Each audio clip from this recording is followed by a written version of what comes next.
Live from the Sky News Centre, this is Sky World News with Faye Barker. Welcome to Sky World News.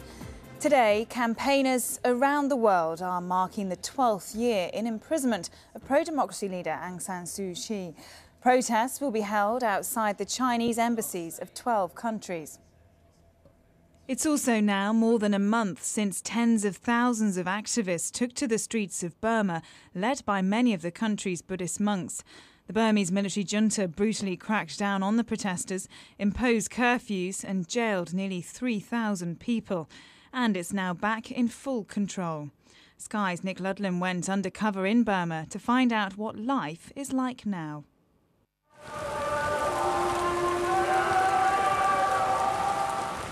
The monsoon rain should be clearing now. But they hang over Burma like the fear of reprisals.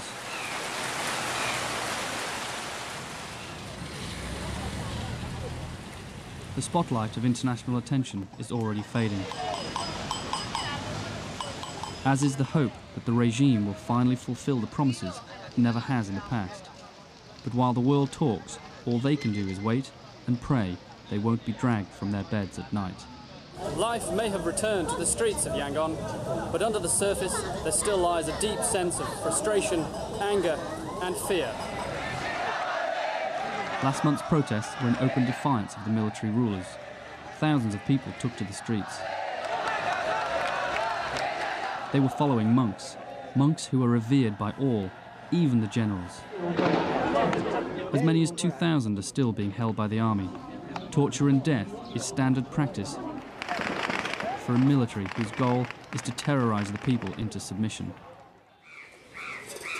In this monastery, there are normally 1,400 monks. Now, just 500 remain. Those who weren't killed or arrested have fled to their villages, terrified of the soldiers that loiter outside the gates. Few monks venture out onto the streets now, and only then to collect food. Most people here are too scared to talk politics. This taxi driver took part in the protests. He only agreed to talk as long as he couldn't be identified. You know, people are very afraid, you know, why if I talk it to you. So after that, so my face come off on television, so next day I cannot stay at my house.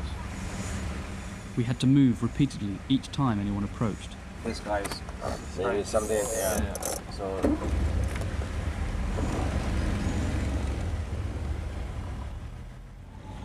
people cannot suffer anymore. So many people they like freedom.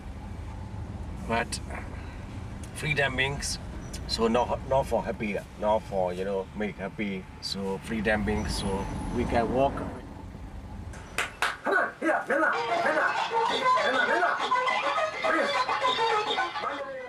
One of the few here who will talk openly is Lu Ma, one of the Moustache Brothers, a band of cabaret comedians. But the risks are high. If you talk politics, if you speak in politics, if you deliver letter, political letter, words, and then so high price, high jump, the prisoner, 25-year, 50-year prisoner. That's why they are afraid.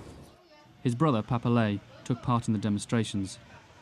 Now he's behind bars for the third time. Like many others, he's been tortured, and Lu Ma believes he's only alive because of international pressure. All countries, they know what happened.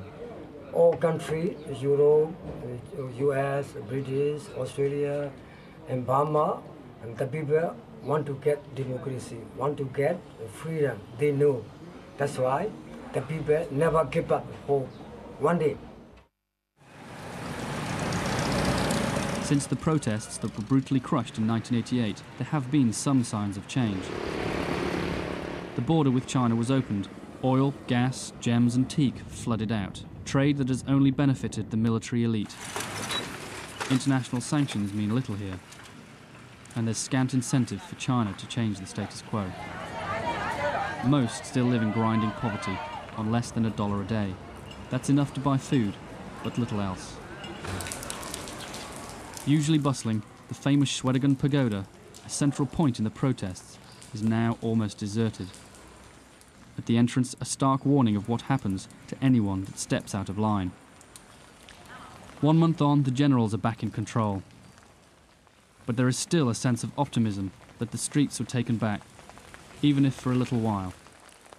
The flame of another generation of Burmese has almost been put out. Now they pray that this time the rest of the world will help keep it alive. Nick Ludlam, Sky News, Burma. And if you have any comment on what's happening in Burma, or if you're there and you can send us some of your pictures, then do email us. The address, the normal one, news@sky.com.